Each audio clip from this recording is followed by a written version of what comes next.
10. Verse chapter 10. Chapter 10. Thank you. And we'll almost be to chapter 11. If you find chapter 11, we're going to start at the end of chapter 10 in just a moment. Be nice to your substitute teacher. Remember, no spitballs. No, I'm not going to send you out in the hall to go wander the building to go see your favorite teachers. I have a job to do, so I'll do my very best.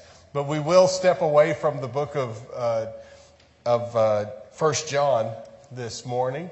I thought about continuing on, but I thought, no, he's kind of got a program set here, and he'll get you back on track with that. We're going to be in Mark chapter 10, the end of the chapter, beginning in verse 46.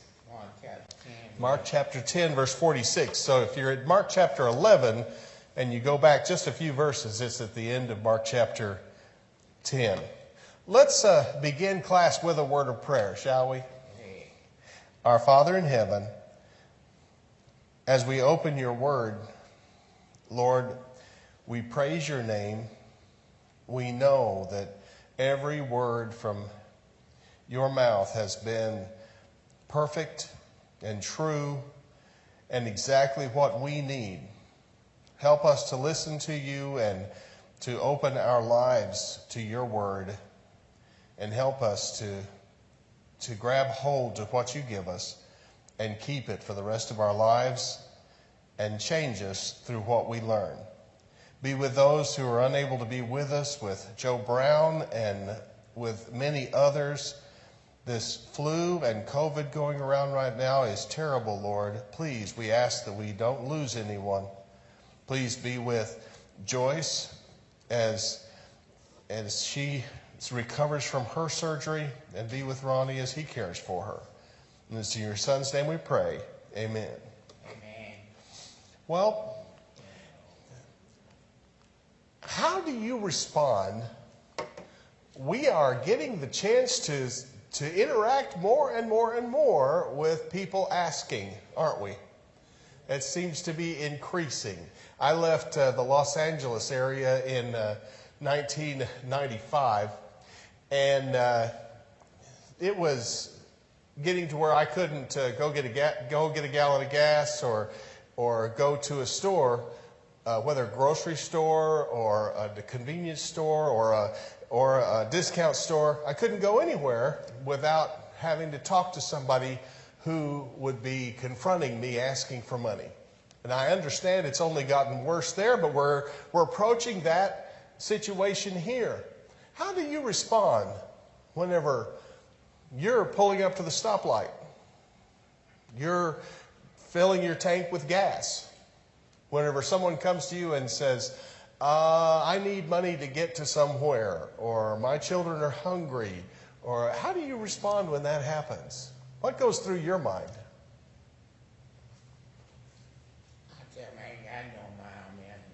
These days, I have to say quite often, I don't have any cash at all.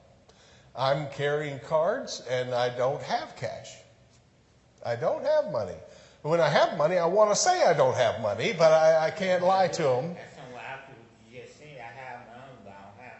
I don't tell you that I have it, but I have it. When my birthday come up, I will give you money. You might have some birthday money or something, yeah. I save it, but I never spend it. I save it. You save it, don't spend it. Well, it's handy to have. It can be a very useful tool when you need it. And I don't necessarily have it to give away right then. Yes? They tell us not to give cash out. Giving cash out can be very dangerous. That's right. It can be very dangerous. And it's difficult. Do you ever get the feeling that this is going to go for alcohol or this is going to go for drugs? And it's very, very difficult. I feel well about it. There are parts of the world, and in fact, I believe the Quran actually commands that they not turn anyone away who asks for money. And so most of the governments of the Middle East have some very small denomination coins. And people carry those, so they give every beggar a tiny amount of money. and that has institutionalized begging in many of those societies. I think oil has helped, because many of those societies now, with oil, they started paying these oil royalties and distributing them among the population. So but in years past, that was a very serious problem. How about this question? Have you ever had a child use the broken record method on you? Remember when a record would get a scratch in it and it would keep saying the same thing over and over and over again? You ever have a child say, "Can I have candy? Can I have candy? Can we buy candy, Mommy? Can we get some candy? Daddy, can we get candy?" Have you ever heard the broken record method? Oh, yeah. Yeah. I heard it. Why do people do that? It wears you down. It wears you down and it works. I was taught the broken record method as a teacher. They said with some students, you're just going to have to use the broken record. Don't start yelling at them. Don't start adding punishments. Just ask them again. And then you can ask them again. And then you can ask them again. And sooner or later, they'll probably do what you're asking. They'll use the broken record on you. You use it on them. We're going to hear somebody using his broken record. So that'll be an interesting thing. How about this question? Are you, like me, an occasional yard sailor? Have you ever saw something so cool you just had to say, I don't want to spend that much money on it right now? Somebody had an item for $100 at an estate sale the other day. And I thought, that is so pretty. I think Glenda would really like that. But $100, I actually have $100 today, but I'm not sure if she would like that green and blue and yellow together. I wonder what she would think of that. So I went out to the car and I called Glenda and she said, "Oh yeah, that'd be really, really nice." And I went back in and gone. A Tiffany lamp for $100. Just beautiful and about 18 inches across. Big thing. And it was, I don't know if it was real or fake. I don't care. It was a real well done reproduction. If it was a reproduction, it was certainly worth the $100 they were asking for. But it's gone. Sometimes you got to get your chance and get it done right then, don't you? Let's begin our reading here. We're going to begin reading in Mark chapter 10 and verse 46. You see the numbers right up there up top? Yeah. That's where we're going to be reading. Okay? Now, they came to Jericho. That is, Jesus and his entourage. Jericho is on the Jordan River, just before the beginning of the mouth of the Jordan River opening into the Dead Sea. So it is a couple of thousand feet below sea level. And he's about to begin the climb up to Jerusalem, and this will be his final time to come to Jerusalem, and he'll be welcomed there by the triumphal entry, we call it, on whenever they lay palms at his feet. But here, Jesus is ready to go for the very last time through Jericho.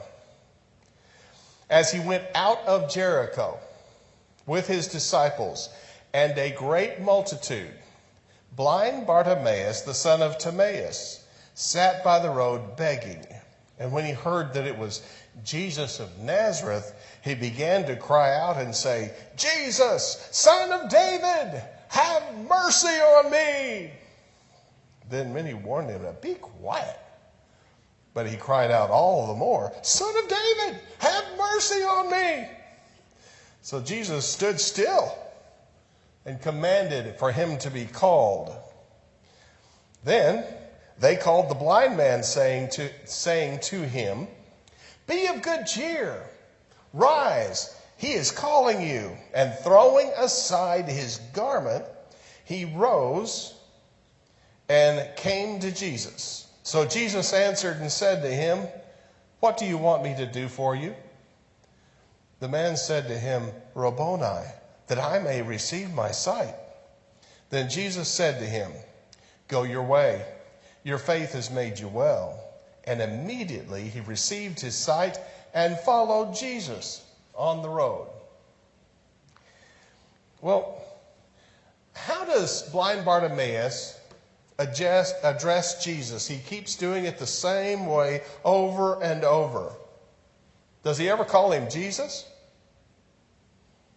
Yeah? What does he add to that address? Son of David. Son of David. Why does it matter that he's the son of David? The Messiah is to be the son of David. David was the king, the founder of his dynasty. And every king has been a descendant of David since David. Isn't Zerubbabel also of the tribe, of the family of David, the lineage of David? They've had, except now they've been being ruled by a high priest recently, but the king that they're looking for is going to be of the house of David. So he's calling Jesus the Messiah. What's the crowd doing? What do they call him? He's calling him Son of David. Jesus, Son of David. Son of David, have mercy on me. And what are they saying? I wonder if the crowd is saying the same thing about Jesus. Are they calling him the Son of David? Or are they just calling him Jesus? I really don't know. And the address, you've just gotten a lot of the meaning. How is Bartimaeus being treated by the crowd? And now, you've got Jesus traveling, and I can't imagine that Jesus is at the head of the procession. Or how would Bartimaeus know to cry out his name? This is Jesus traveling, and there's a whole bunch of people. There's a crowd. And the crowd's going to be in front of Jesus, around Jesus, as close as they can get to him. But whenever blind Bartimaeus is here by the road and he starts hearing people coming, he's listening. And what name must he be hearing? He knows who's coming. He must be hearing the name Jesus, isn't he? He knows who's coming. How long was Jesus' ministry? Jesus was about 30 years old when he was baptized, began his ministry, the Gospels tell us.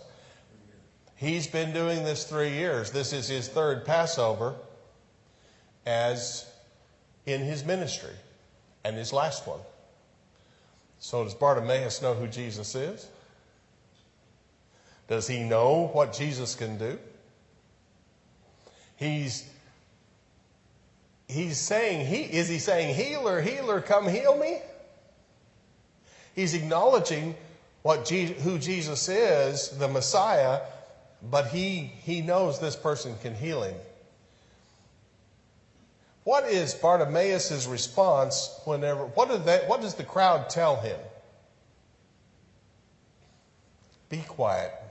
You ever been told be quiet? Do you like being told to be quiet? No, me either. Me either. It just goes against my grain sometimes. The minute you tell me to be quiet, what's probably going to happen? I'm going to get louder. I'm going to get louder. You know, why do you want me to hush? Why do you want me to be quiet? And so, you know, whenever you whisper to a child, you've got to whisper. Why do I have to whisper? Right? And Bartimaeus, Jesus has been going around for 3 years healing people. How many chances has Bartimaeus had at it? This is the first time. And he may not know that it's the last time Jesus is going to be on the Jericho Road, but it is. And he's acting like it's his only opportunity to get a hold of Jesus. What is Bartimaeus' response? Don't tell me to be quiet. I'm going to do exactly the opposite. Have you ever done exactly the opposite you were told whenever you knew what you were being told was wrong? I've done that and suffered the consequences. I know as a child, for sure. But sometimes you've got to make sure. Somebody may have a poor motive for trying to get you to hush. Somebody may be trying to keep you from Jesus. It's not only the Lord on our side who's against us. The devil's out there too, isn't he? And who's telling him to be quiet? Is it the Lord or the devil trying to tell blind Bartimaeus to be quiet? Who do you think is it? The devil, right? The devil wants him to be quiet. The devil does not want him to be healed. The devil doesn't want him to see. And the devil does not want us to get the blessings Jesus has for us either. He doesn't. Now, somebody has faith in this event. Somebody is told you have faith. Who had faith? Jesus. Jesus certainly does. No question. But Jesus is the one who says somebody has faith. Who's got faith in this? Bartimaeus himself has this faith. He's told your faith has saved you, right? We're quite certain. Any other way you know he's got faith? How does he demonstrate his faith?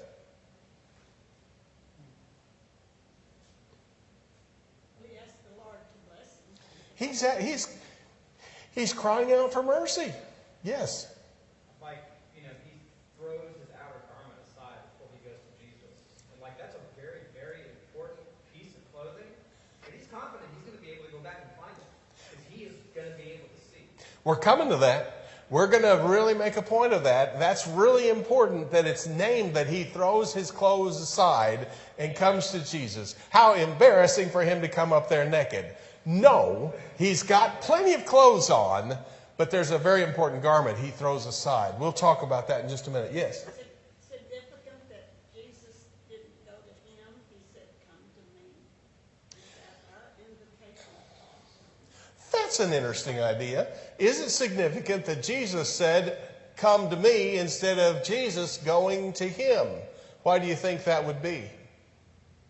I like that idea. What were you thinking about, Gene? Well, I just thought, he knows this man is blind. I mean, Jesus knew everything.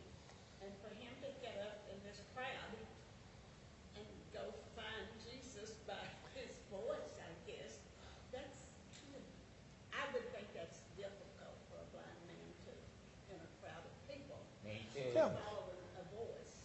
Gene is saying how difficult it must be for a blind man to follow Jesus' voice to find where Jesus is. And Jesus says for Bartimaeus to come to him, not Jesus go to Bartimaeus. Wouldn't you go to the blind man?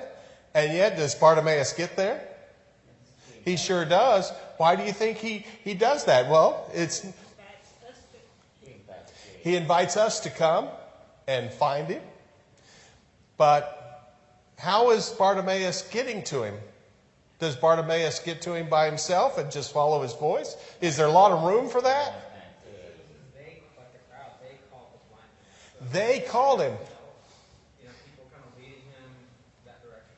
I think there's a huge rebuke going on here. The crowd is telling him, hush, and Jesus says, come to me, and the crowd's going to have to bring him. They're going to have to turn, and they turn 180 degrees around, don't they?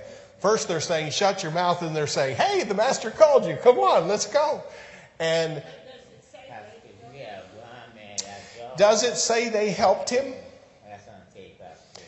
Jesus stood still, and Jesus didn't call him. Jesus commanded him to be called. And they called the blind man and said to him, he's calling for you. He threw his garment aside and he rose and came to Jesus. Did any of you guys shave in the shower without a mirror? Nope. Me too. Me too. You know why I do that? When I was 16, there was a young man in the congregation. We were on a trip to Colorado Springs together in a youth rally. We were both 16 years old. But this young man was blind from birth. He went to the Colorado School for the Deaf and Blind, played football. by the way. Actually, the deaf guys played football, but I'm thinking of another young man who was blind and played football. He did all onside kicks for for the Christian school in Southern California. He's just my age as well. But this young man, he said, I got to shave. And he said, how are you going to shave? You can't see your face. And I said, I can feel it. And I can feel my face too. So I get a nice close shave and I never cut myself with all that water going on.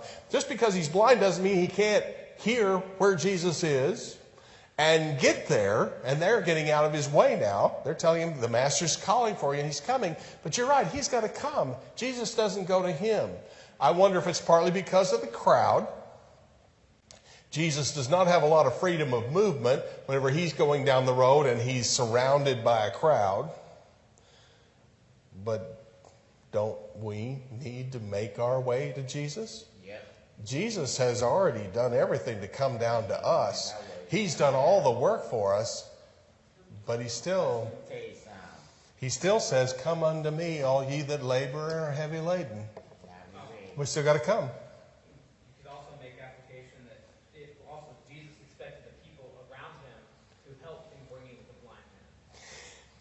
The people around Bartimaeus, you're right. Jesus expects the people around him to call him. They need to turn around from you're bothering Jesus to Jesus is calling you. Oh, how does that apply to us? How do we need to see the world the way Jesus does?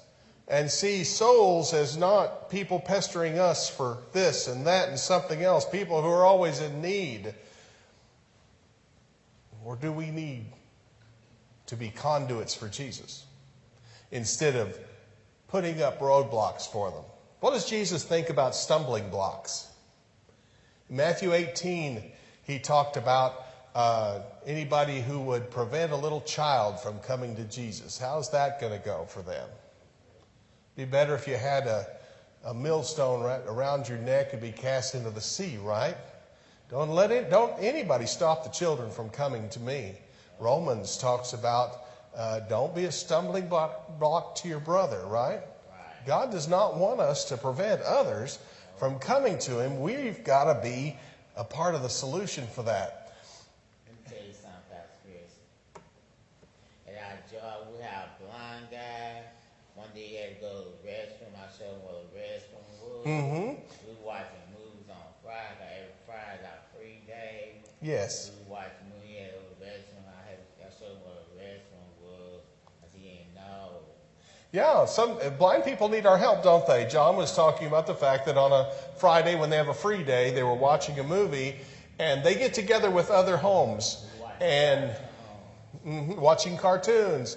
And one of the residents is blind from another home, and he didn't know where the bathroom was situated.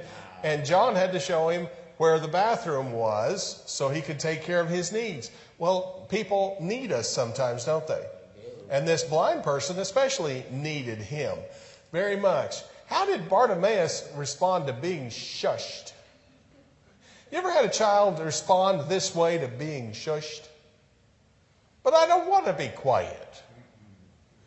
My voice is genetic, and I gave it to one of my daughters, without a doubt. And she can communicate across a crowd quite well. She's been doing that since she learned to talk, believe me. I think I've told you of my mother's brilliant suggestion, sharing her many years of raising 4 children, and her methods worked very well for her. And one of her methods was the pinch. That nobody sees you do it, and the children certainly know you've done it, and they straighten right up. All you have to do is pinch them once, and then let them know it might be coming, and they'll behave in church. There won't be any of this talking out and all this. And when it was attempted in our circumstance, it was, why'd you pinch me? That hurts. So I think you probably have to, it works depending on the child you have, perhaps. I've had a child do that. Isn't that strange how the crowd changes their tune? Have you heard the expression, the wisdom of the crowd?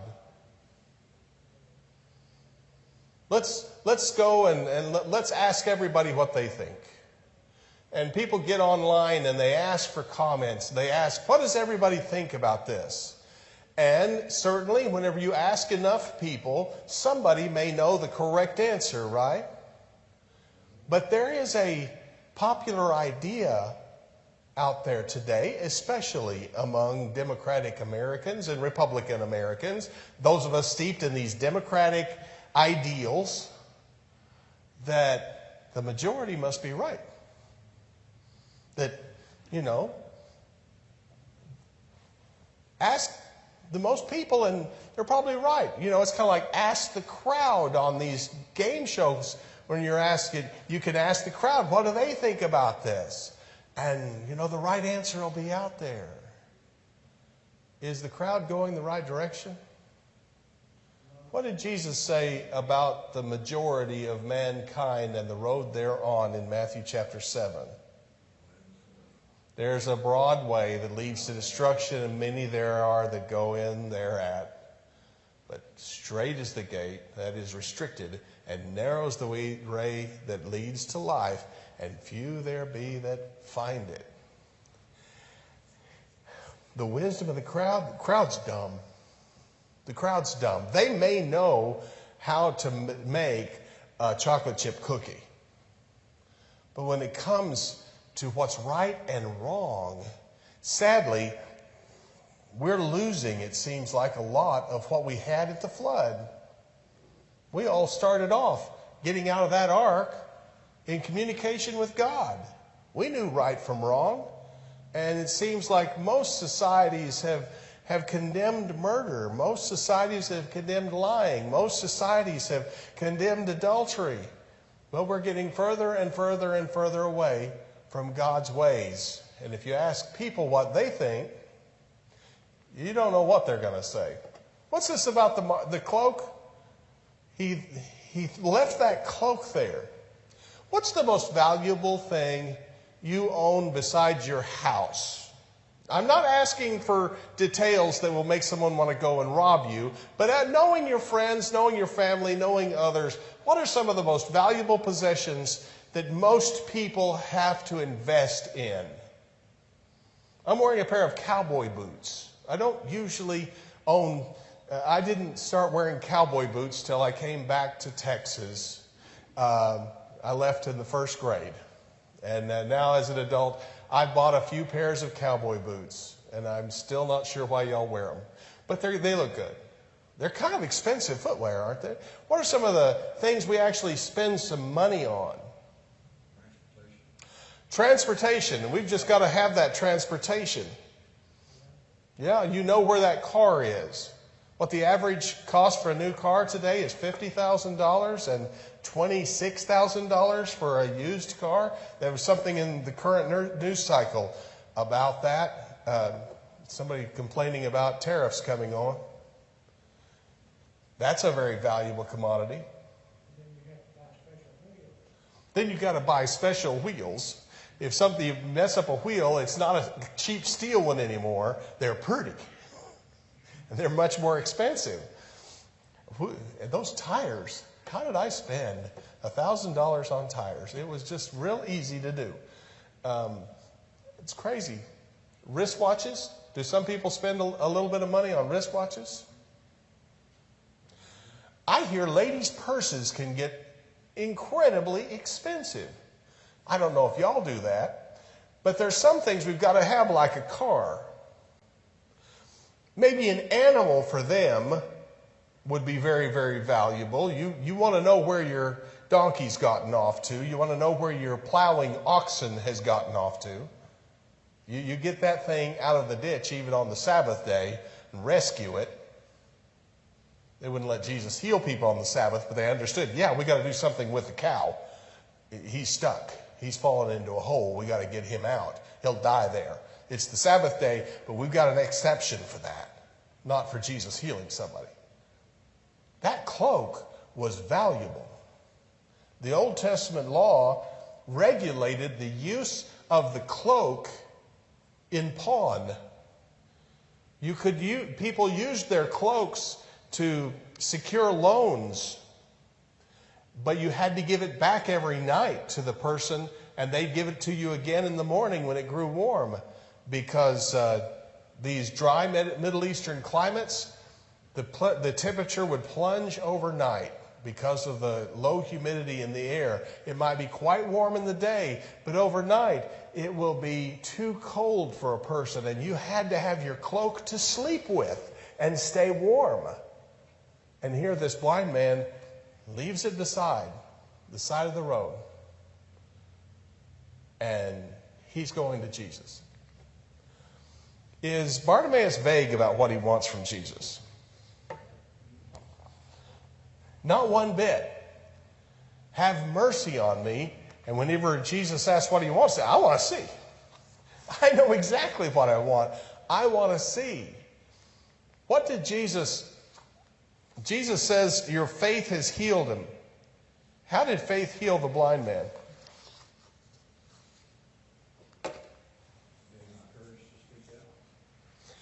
It got him to Jesus. It gave him the courage to speak out.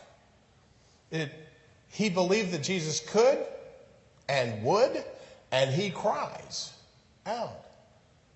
He didn't just have a feeling in his heart and got healed, did he? Jesus told Bartimaeus to go your way, didn't he? Go your way. Your faith has made you well. Literally, your faith has saved you. Jesus told him to go. Where did he go?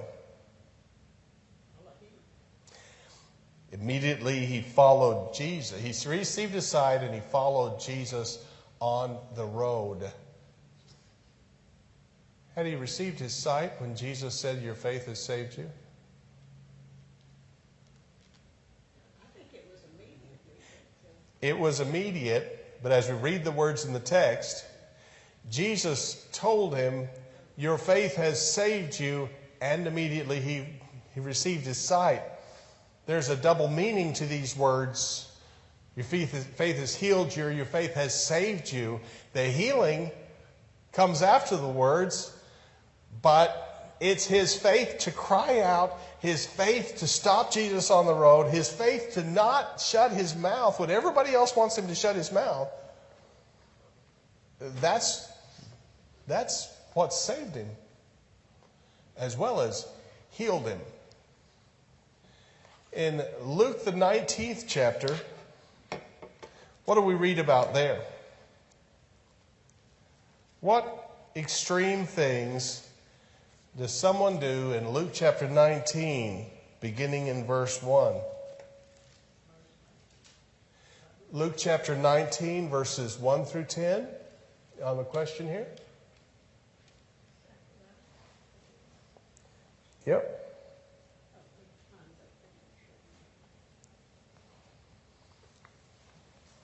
Zacchaeus is on this very same road, on the very same occasion. Bartimaeus just might have went with Jesus to Zacchaeus' house. It's hard to tell. Either Jesus has left Zacchaeus' house and is headed on to Jerusalem, or he is leaving Jericho, and there's the two stories are not put together here. But this is the occasion when Jesus is leaving Jericho to go to Jerusalem for the Passover. The very same kind of thing. How did the crowd get between Jesus and Zacchaeus too? Why couldn't Zacchaeus see Jesus? He's just too short. He's too short. But God has trees. You can overcome these limitations, but sometimes the limitations are within us. But we've got to find a step stool. We got to find something to get there. There again, Jesus told him to come to me. Yep. And what does Ephesians 5:16 have to say? Ephesians chapter 5 and verse 16. How does it apply to this sort of situation?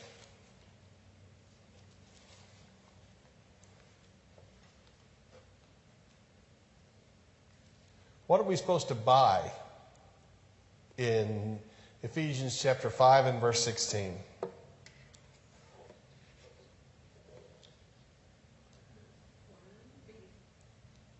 Redeeming, what are we supposed to redeem?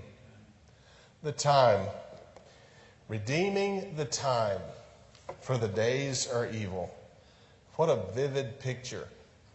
Where do you redeem things? I hope you don't have to redeem things, but there's a significant portion of our population, and has been for hundreds of years, and much more than hundreds of years. One of the things that needs to be redeemed was that cloak, but it was given back each night. But to keep it permanently, you had to redeem it. The pawn shops are not a new invention, but the poor have always depended on these pawn shops to get some money from something and then go and redeem it when they have the money to buy it back. Time is in the pawn shop. The days are evil. And time, if we don't let it, it will be lost to us. It'll be stolen from us. But Zacchaeus and Bartimaeus, they cashed their ticket in. They grabbed that moment. They climbed in the tree, or they shouted out, "Son of David, have mercy on me." What are we doing with the time we've got? Because it's in the pawn shop. We're going to have to go and decide to redeem it and take advantage of the opportunities we have. We've got to talk to other people about Jesus. We've got to do good things for others. I have to watch my mouth. You know what happened at my house? Ladies, some of you have told me that you had the recipe for more casserole and for Italian cream cake. I mentioned those because the family was talking about it. Those were Ann's favorite dishes, and I said, I don't think I've ever had either one. I should have kept my mouth shut about I hadn't had either one, because an Italian cream cake and a more casserole came by my house. You got to say something. You don't know what the Lord has in store for you if you just open your mouth and you'll just share with others. I love Melinda Hay. I'm sorry she's not able to be with us today. Jerry is not well, but she's never got her mouth shut about Jesus. She's always talking to others, and she has one of the simplest approach and very effective. Have you been to church lately? Come with me. Come with me. What do you want from Jesus? Zacchaeus wanted to be seen. Bartimaeus, he knew what he needed. Jesus was the healer who could heal the one born blind, or restore his sight. I don't know if Bartimaeus was blind from birth or not. What do you need? I need him every day. I need so much. But we got to think about what we need. Is the devil going to keep you from asking for it? No. He's going to try, isn't he? He's going to try. He's going to try. Is he going to be successful? Is he going to be able to keep us from doing this? Were you ever able to give your child or grandchild an experience, maybe a trip that you'd never been able to make before? Something that wasn't a part of your childhood, but you were able to give it to them. Is there anything like that in your life? I took my grandson. I don't think he appreciated it much, but I took him on a trip around the upper peninsula of Michigan and down to Falling Water, the beautiful house designed by Frank Lloyd Wright in Pennsylvania. We saw a motorcycle museum, a car museum, and this beautiful, beautiful home, very small home, but designed by one of America's premier architects. I don't think he appreciated the experience as much as I thought he was going to, but it sure made me feel good to spend a week with that boy in the car and get to talk to him and know him intimately and understand what was going on through his 12-year-old brain at the time. You don't know what God has available. You got a job to do between now and next week and for the rest of your life. Ask God for what you want. Ask. Casting all your cares on him, for he careth for you, 2 Peter 5:7. We've got to let God know. Sometimes we don't have because we don't ask, James tells us. We've got to ask. But don't forget to ask Jesus.